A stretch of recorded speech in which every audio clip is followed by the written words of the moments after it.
हरे कृष्णा कृष्ण कृष्ण हरे हरे।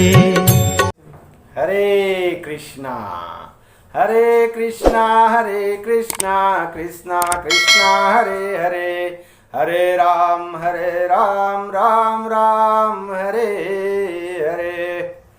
आप सभी को धन्यवाद, सभी कृष्ण प्रेमियों, कृष्ण भक्तों।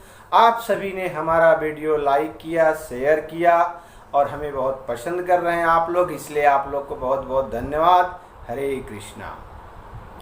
तो आप सभी को आज मैं जो चर्चा करने वाला हूँ वो कर्म, जैसे पीछे हमने आपको बताया था कि भगवत गीता के 5 विषयों पे हम अलग अलग चर्चा करेंगे। तो उसमें जो हमने पहले चर्चा किया वो आत्मा, जो अर्जुन के माध्यम से एक श्लोक से हमने चर्चा किया था। उसके बाद ईश्वर की महिमा। ईश्वर की महिमा में 5 मिनट में तो आप तक पहुंचा नहीं सकता था, इसलिए मैंने कोशिश किया कुछ शब्दों तक, ताकि आप भगवान के बारे में कुछ समझ सके, कुछ बोल सके, कुछ पढ़ सके। इसलिए मैंने 5 मिनट ईश्वर की महिमा पर पिछली बार चर्चा किया था। तो आज का जो सब्जेक्ट है, आज का जो हमारा विषय है वो है कर्म। कर्म हमारे जीवन में बहुत महत्वपूर्ण है। कर्म से ही हमारी सारी चीज़ें निर्धारित होती हैं। जैसे जैसे हम कर्म करते उसी प्रकार से हमें फल मिलता है। और ऐसा नहीं है, कर्म आप करते हो और एक ही कर्म का कई बार अलग अलग तरीके से भी आपको फल मिलता है।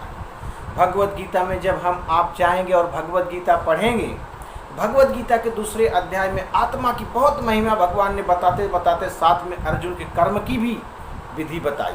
तीसरा अध्याय कर्म के ऊपर ही भगवान ने अर्जुन को बताया। तो कर्म हमारे जीवन में बहुत ही महत्वपूर्ण है। तो हमें प्रयास करना चाहिए कि हमें हमेशा ऐसे कर्म करें और कर्म करें, लेकिन फल की इच्छा न करें। लेकिन आजकल हम लोग क्या करते हैं, कर्म करने के बारे में बाद में सोचते, फल की इच्छा पहले जानना है। जिसका परिणाम क्या होता है, कभी न कभी हम कर्म भी नहीं कर पाते, फल तो छोड़ दो। हम सोचते यार इसका फल तो सही नहीं है, कर्म क्यों करें। ऐसा नहीं है। हमारे जीवन में हमेशा कर्म को इम्पोर्टेंट दो।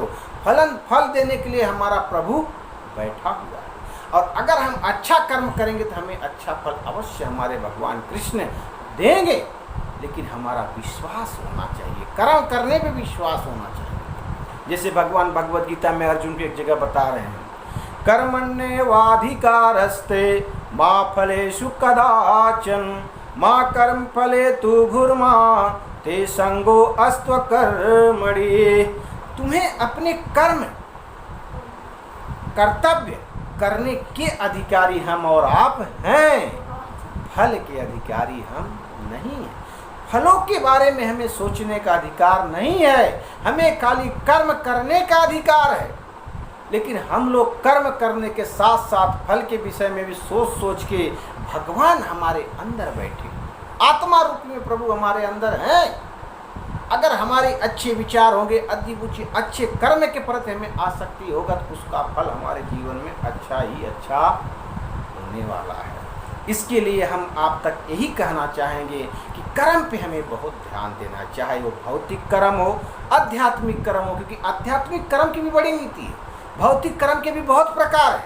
और आप आज कलयुग में देख रहे हैं लोग किस तरीके से कर्म कर करके आदमी बेचारा फिर भी उसका बोलता है, यार मैं इतना मेहनत करता हूँ, इतना काम करता हूँ, फिर भी मेरा इच्छाएं पूर्ण नहीं हो रही हैं। क्यों नहीं हो रही भाई? कर्म की गति न्यारी है। तो कर्म कहीं न कहीं ऐसा है कि हम आज इस मनुष्य जीवन में हमें कर्म करने को मिला है वो, लेकिन हमारे को फल में संतुष्टि नहीं है। क्यों संतुष्टि नहीं है? क्योंकि हम उसे ईश्वर से, भगवान कृष्ण से जोड़ के नहीं कर रहे हैं। हमारे कर्म का जो फल आता है कर्म का, वो सब खुद ही भोगना चाह रहे हैं। ऐसा तो नहीं हो सकता ना, क्योंकि हमारे साथ बीवी बच्चे सभी जुड़े हुए हैं।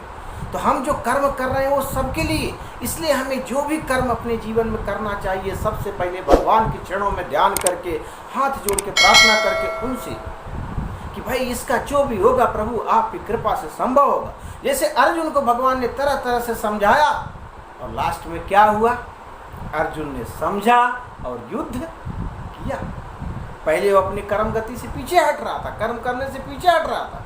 इसलिए भगवान ने उसको बहुत संदेश दिया कि भाई कर्म करो, फल की इच्छा मत करो। युद्ध होगा, मैं जीतूंगा, महाभारत में भोगूंगा, नहीं। हमारा काम है अपने कर्तव्य को करना। हम इस भौतिक जगत में आए, हमारा सबसे पहला परम कर्तव्य है कि भगवान कृष्ण के चरणों की प्रति प्रेम उत्पन्न करना।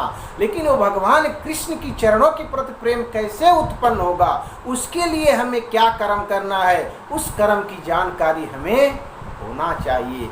जब हम भगवान के चरणों के प्रति प्रेम उत्पन्न करने के कर्म सीख जाएंगे, क्या उसका सिलसिला है वो जान जाएंगे, तो भौतिक जो वस्तु है, भौतिक जो कर्म है, वो तो निमित्त मात्र है, वो तो यूं हो जाएगा चुटकी बजा के। इसलिए हमें भगवत गीता का 2 अध्याय 3 अध्याय पढ़ना चाहिए।